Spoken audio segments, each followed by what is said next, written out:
相信好多人未睇過都一定聽過仙樂飄飄處處聞呢套戲，所以嚟到奧地利薩爾斯堡，當然唔少得要去佢嘅拍攝場地朝聖啦。第一站嚟到龍柏格修道院，亦都係女主角 Maria 離開修道院去軍官屋企做家庭教師。座修道院同外圍環境都一模一樣，真係有啲穿越時空嘅感覺。教堂每日早上6點半左右向公眾開放。記得當日朝早我哋兩個一早出發，去到嘅時候都仲好早，結果得我哋兩個喺教堂裏邊慢慢行，慢慢影相，之後至見到有導賞團嚟。如果大家想慢慢欣賞同影相嘅話，就要安排早啲過嚟參觀啦。修道院唔對外開放，但係教堂就每日開放，免費入場。佢係建於公元714年，擁有哥德式建築風格，係世界最古老嘅修道院之一，並且喺1996年被列入為世界文化遺產。由於15世紀發生過大火，教堂經歷過多次重建同埋修復。呢間現存嘅哥德式教堂主體結構多數都係火災後重建嘅產物，但係仍保留部分古老元素，好似羅馬式塔樓同埋部分中世紀壁畫。佢係位於薩爾斯堡老城東南部一座山上。如果由米拉貝爾宮花園出發，行路大約25分鐘到。要注意嘅係，沿途都係石春路，有行斜路，所以一定要着對舒服啲嘅鞋。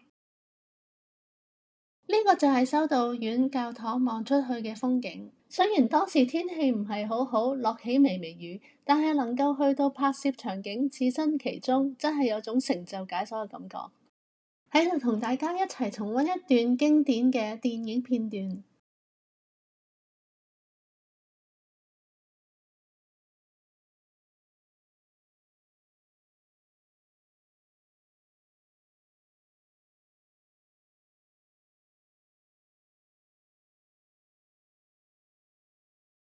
下一站嚟到海爾布倫宮，佢係建於17世紀，係巴洛克風格嘅享樂宮殿。嚟呢度可以選擇由薩爾斯堡市中心坐25號線巴士，或參加仙樂飄飄處處聞巴士團，又或者好似我哋自己揸車嚟，好近好快就到，揾位泊車都好方便。但大家嚟最主要嘅目的唔係去 Palace， 而係去揾電影中唱 16 Going on 17呢一幕喺 Gazebo 拍嘅經典場面。個 Gazebo 比想像中細，因為真實嘅 Gazebo 喺荷里活。但係呢個仿製版已經勾起咗大家滿滿嘅回憶。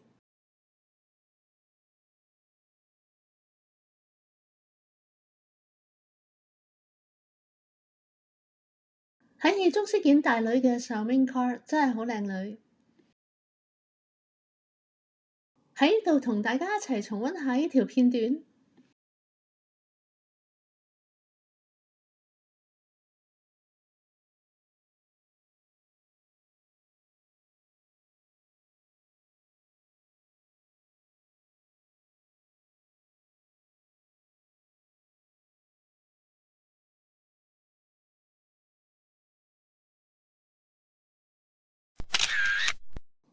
對於仙樂飄飄處處聞迷嚟講，一定要嚟米拉貝爾宮花園，因為佢係拍攝 Do Re Mi 嘅主要場地之一。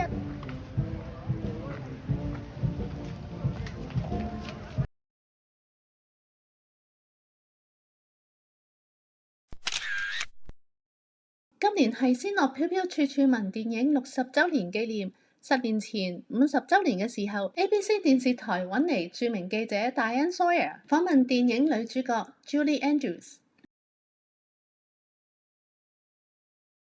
電視台仲請到佢同主持人一齊去到薩爾斯堡拍攝場地舊地重遊。佢依然非常優雅，風采依然。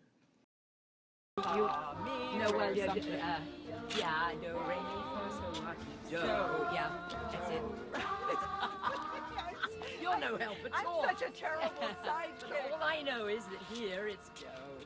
Oh, exactly. Which was you decided to volunteer an octave. An extra octave. Well, because I could, and so I did.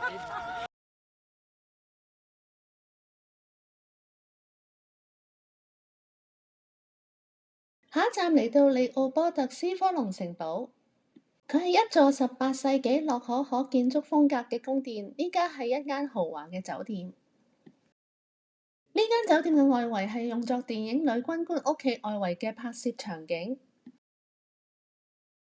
其中一幕講到女主角同軍官7個仔女去餐廳，之後跌到湖裡面，然後喺呢個好色力除嘅海馬閘門前上岸。呢一場戲就喺呢度拍攝。下一站我哋揸車去維爾芬，呢個係電影中經典中嘅經典畫面，就係電影開場女主角喺山上唱 The Sound of Music， 同埋之後佢同軍官7個仔女喺度唱 Do Re Mi。翻查資料，原來呢個只不過係一個模擬場景，真實場景原來係喺德國一處私人嘅草原上。不過如果你係仙樂飄飄處處聞嘅 Die Hard fans， 我都覺得好值得嚟打下卡、影下相、睇下呢個咁靚嘅風景。大家可以由薩爾斯堡搭火車嚟維爾芬，然後行大約半個鐘至1個鐘上山，視乎你個人身體狀況。要注意嘅係要行一段好斜嘅山路，所以一定要着一對適當嘅鞋。又或者好似我哋咁樣揸車嚟，但係注意呢度係冇停車位，都係隨便泊喺草原嘅側邊。同埋山上面冇洗手間同咖啡，所以要帶定水同嘢食。最後一站嚟到芒時，當然要去蒙特湖教堂。呢度就係男女主角拍攝婚禮嘅場地，佢係建於748年，係一間巴洛克風格嘅教堂，同埋佢係以鍍金同高度細緻嘅裝飾而聞名。去到親眼見到電影中出現過嘅畫，嗰種感覺真係好真實。同大家一齊時光倒流返去60年前睇下。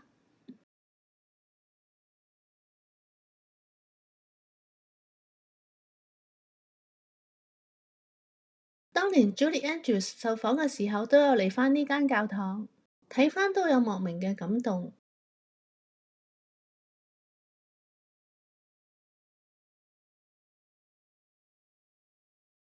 教堂旁邊有間 gift shop， 行完可以過嚟買啲手信紀念品。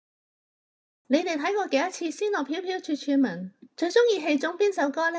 comment 話畀我哋知啊！最後介紹一間喺薩爾斯堡嘅泰國餐廳畀大家。Google 網上評分都幾高，佢係自助形式，好近火車站，行幾分鐘就到。地方唔係好大，但係都坐得好舒服。我哋叫咗雞炒飯同埋 Pad Thai，味道都唔錯，大家不妨試一試。今集嚟到呢度，多謝大家收睇，鍾意嘅話記得 subscribe、like 同埋 share，下集再見。